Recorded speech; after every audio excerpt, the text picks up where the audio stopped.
Good evening, everyone. What can you really say about Peter?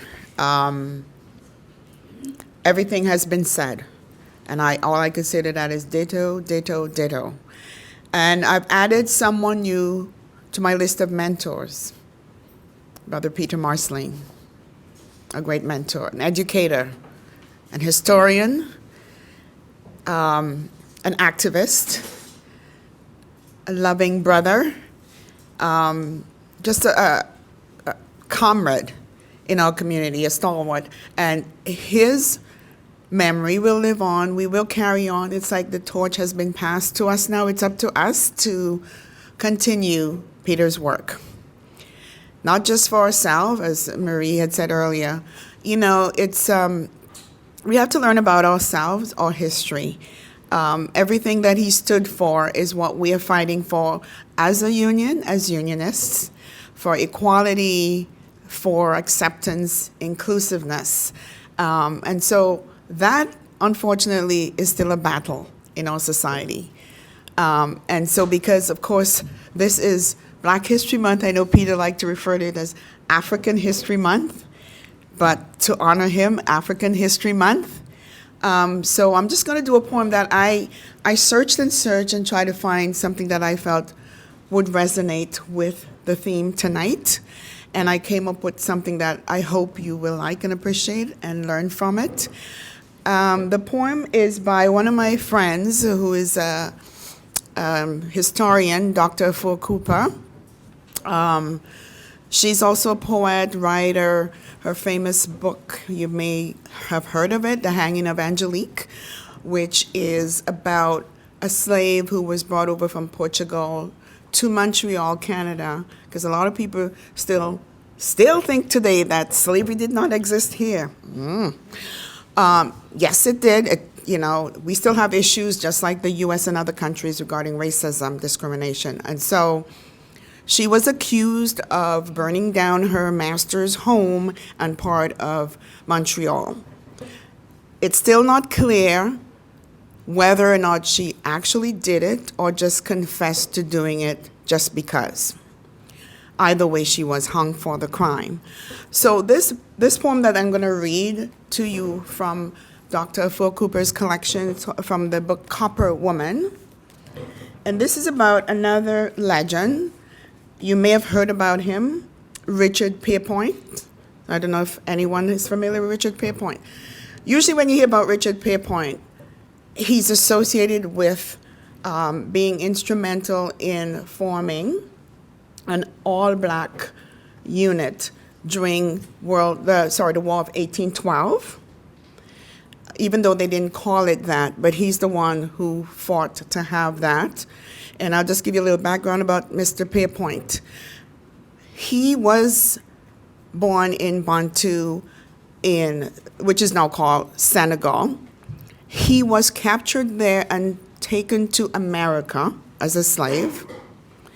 There he fought in the American Revolution, and because of his role in the Revolution, and also he supported the British somehow, he was granted a piece of land in Niagara, so he actually came over to Canada. There is if you get a chance to go to St. Catharines, between St. Catharines and Niagara, there's a lot of Black history there. They talked about Mr. Pierpoint, and they also have pictures of him in the museum. So if you get a chance to check that out. So anyway, he came over and settled in Niagara region. And he was a griot for a while, like a storyteller, helped the community, was like a leader. But one of the things that he most wanted and he kept getting turned down, even when he died, he never got his wish, was to be able to return to Africa to die, the country of his birth. He never got that. So this poem is about him. So I hope you like it. Richard Pierpoint, revolutionary soldier, revolutionary soldier, revolutionary soldier, revolution.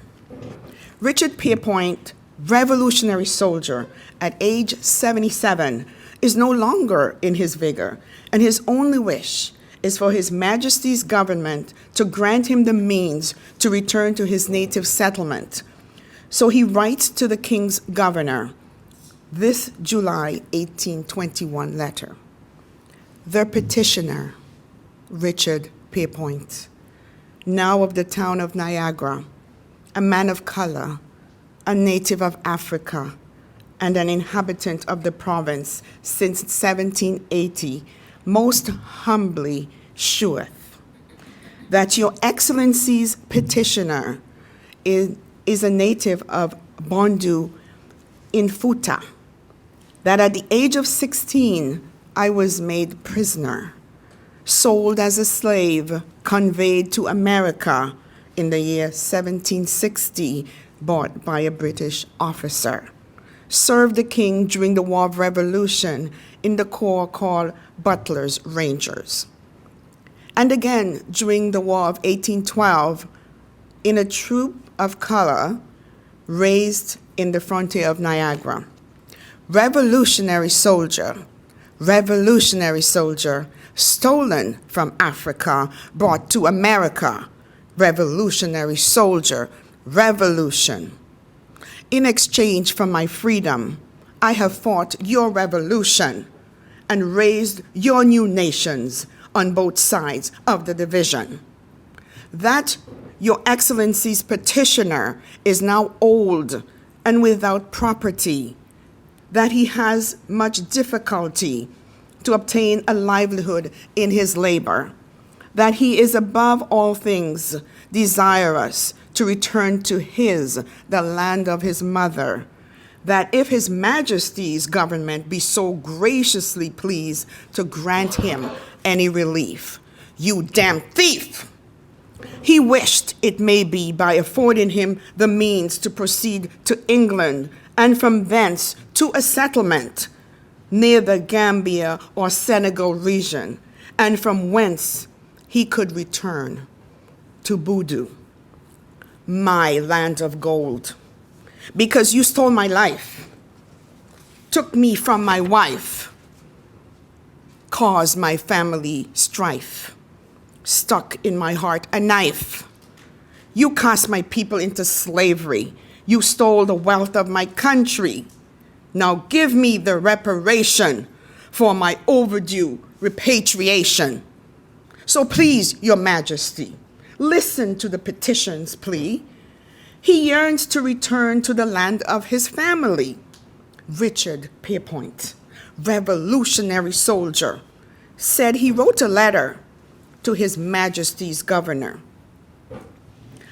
I wish to see again the Senegal waters flow. I wish to see again the water buffalo. Gaze at the face of my grandchildren, hold the hands of my brother men. My heart is bursting inside my chest, a prickling pain all through my flesh, a strangulation around my neck where the slave hunters tied the rope. I still hear the screams of my wife as the hubab snuffed out her life, and me they tied with ropes and a chain and took me to this valley of pain. I survived the Middle Passage. I survived the years of enslavement. Then I escaped, became a loyalist, and fought on the side of your government. Now I want to go home to rest. So grant me this last request. Let me die in Futa, face the direction of the Cuba. Revolutionary soldier, stolen from Africa, brought to Upper Canada. Revolutionary soldier. Revolution. Thank you.